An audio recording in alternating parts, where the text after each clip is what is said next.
নৈতিকতার আলো ঝরে আধারের বাঁকে, মানবতার মুক্তি এলো সব হেসা দেখে। Where darkness fades, morality's light begins to rise.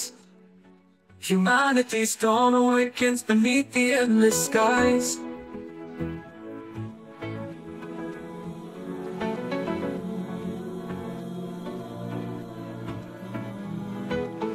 এমন এক সময় যখন নৈতিকতা ও আদর্শের অভাবে মানবতা ছিল বিপন্ন, অন্ধকারে নিমজ্জিত সেই পৃথিবী তখন অপেক্ষা করছিল শোভে সাদেকের, এমন এক সত্তার আগমনের, যিনি মানবতার মুক্তির বার্তা নিয়ে আসেন। মহানবী মুহাম্মদ সাল্লাল্লাহু আলাইহি ওয়াসাল্লামের আগমনের আগে আরবভূমি ছিল জাতিগত বিভক্তির কেন্দ্রস্থল, যেখানে কুরাইশ, আসাম, আদ ও অন্যান্য গোত্রে পূর্ণ ছিল রাজনীতি আর ধর্মীয় অবক্ষয়। মানুষ ছিল পথহারা, নৈতিকতাহীন। সেখানকার ধর্মীয় অবস্থা ছিল মিশ্র ও অস্থির। সত্য ধর্মের পথ থেকে বিচ্যুত হয়ে মানুষ লিপ্ত ছিল কুসংস্কার আর নৈতিক অবক্ষয়ে। এই কঠিন সময়ে জন্ম নেন আল আমিন মুহাম্মদ সাল্লাল্লাহু আলাইহি ওয়াসাল্লাম, এক অনাথ শিশু, যিনি তার মা আমেনা, দাদা আব্দুল মুত্তালিব ও চাচা আবু তালিবের স্নেহে বড় হতে থাকেন। মুহাম্মদ সাল্লাল্লাহু আলাইহি ওয়াসাল্লাম শৈশব থেকে প্রজ্ঞা ও সততার প্রতীক ছিলেন। কাবা নির্মাণের সময় হাজরে আসওয়াদ স্থাপনের বিরোধ মীমাংসায় তার উদ্ভাবনী দক্ষতা তাকে সম্মানিত করে মক্কাবাসীর কাছে। 40 বছর বয়সে হেরা গুহায় ধ্যানমগ্ন মুহাম্মদ সাল্লাল্লাহু আলাইহি সাল্লামের উপর নাজিল হয় আল্লাহর প্রথম ওহী।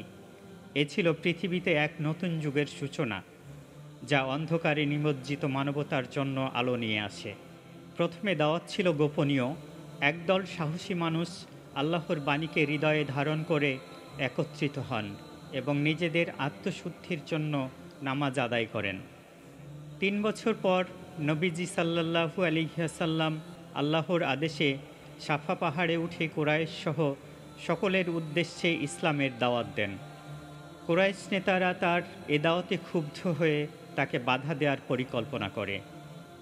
মুহাম্মদ সাল্লাল্লাহু আলাইহি সাল্লাম ও তার অনুসারীরা মক্কায় অসহনীয় জুলুমের শিকার হন, কিন্তু তারা কখনো সঠিক পথ থেকে বিচ্যুত হননি।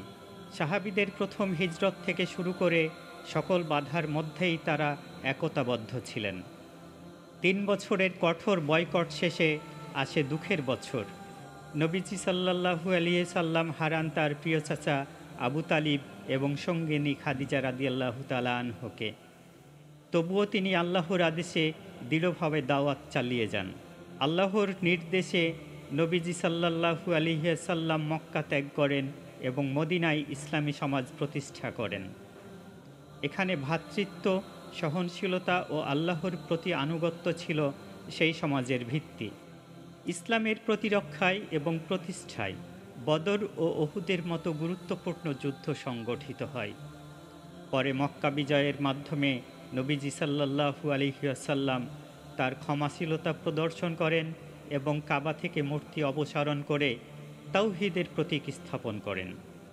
নবীজি সাল্লাল্লাহু আলাইহি ওয়াসাল্লামের জীবনের শেষ সময়ে বিদায় হজে তিনি উম্মতের প্রতি তার চূড়ান্ত নির্দেশনা প্রদান করেন। তার বিদায়ের সময় সাহাবারা শোকে মুহ্যমান হন, তবে তার নির্দেশনার প্রতি অগাধ ভালোবাসায় তারা একত্রিত হন। নবীজি সাল্লাল্লাহু আলাইহি সাল্লাম মৃত্যুর পর সাহাবীদের সংগঠিত করতে আবু বকর রাদিয়াল্লাহু তাআলা আনহু তাদের নেতৃত্ব দিয়ে মুমিনদের একত্রিত করেন এবং ইসলামের ভিত্তিকে দৃঢ় করেন। এ ছিল মুহাম্মদ সাল্লাল্লাহু আলাইহি সাল্লামের দাওয়াত ও সংগ্রামের পথ। সেখান থেকে মানুষের জন্য দিগন্ত জোড়া শিক্ষা উঠে এসেছে। তার দেখানো পথেই আমরা খুঁজে পাই সত্য ও শান্তির সোপান।